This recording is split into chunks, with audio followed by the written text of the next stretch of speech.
শাকিব খানের তুফান চলচ্চিত্রের দুষ্টু কোকিল গানটি মুক্তি পাওয়ার পর থেকেই সব জায়গায় শুধু একটি আলোচনা বেশি বেড়াচ্ছে, এই ছেলেটি কি?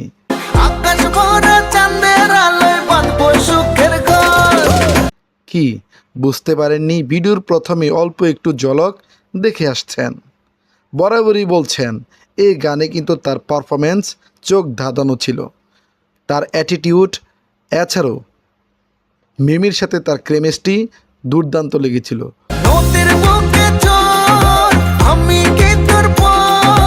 হুদাই তাকে গুলি করে মেরে ফেলা হয়েছে, কিন্তু এর পিছনের রহস্যটা কি রয়েছে? এই ছেলেটি কেন ক্যামিও চরিত্রে অভিনয় করেছে, বা তার পিছনের কারণটি বা কী?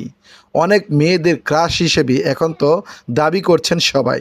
অনেকে বলছেন তাকে তো দেখতে বলিউড ইন্ডাস্ট্রির নায়কদের মতো মনে হচ্ছে। ঠিক আপনারা কিন্তু তাই ধরতে পেরেছেন। এই ছেলেটি বলিউড ইন্ডাস্ট্রিতে কাজ করছেন, পাশাপাশি জি বাংলাতে কাজ করছেন এবং স্টার প্লাসে তিনি কিন্তু ধারাবাহিকে কাজ করে যাচ্ছেন। একেবারে ছোট্ট একটি ক্যামিও রোলে তিনি যে ধরনের পারফরমেন্স দেখিয়েছে, এই পারফরমেন্সকে কেন্দ্র করে টিকটক, শর্টস এবং রিলস ভিডিও কিন্তু তৈরি হচ্ছে সোশ্যাল মিডিয়াতে। তাই এই ছেলেকে নিয়ে নানা ধরনের কৌতূহল সামাজিক যোগাযোগ মাধ্যমে।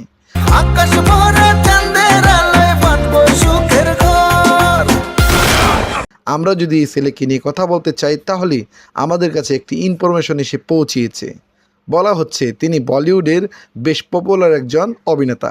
যেভাবে মিমির সাথে তিনি তার যুগলবন্দিটা দেখিয়েছিল, এইভাবে যদি টোটাল গানটার মধ্যে রাখা হতো তাহলে মন্দ কিছু হতো না।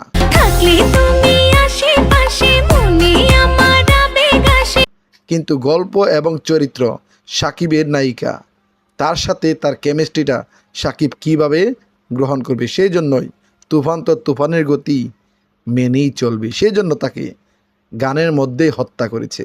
সব কিছু মিলে এই গানটার মধ্যে ছিল টুইস্ট আর টুইস্ট। এই টুইস্টকে কেন্দ্র করে এবং এই ছেলের পারফরমেন্সকে কেন্দ্র করে আপনারা কি বলতে চান? পাশাপাশি এই ছেলেকে আপনাদের কাছে কি ভালো লেগেছে? তার অভিনয় আপনাদের কাছে কেমন লেগেছে? সমস্ত বিষয় আপনারা কিন্তু জানিয়ে দিতে পারেন। তো আজকের ভিডিওটি এ পর্যন্তই। ধন্যবাদ।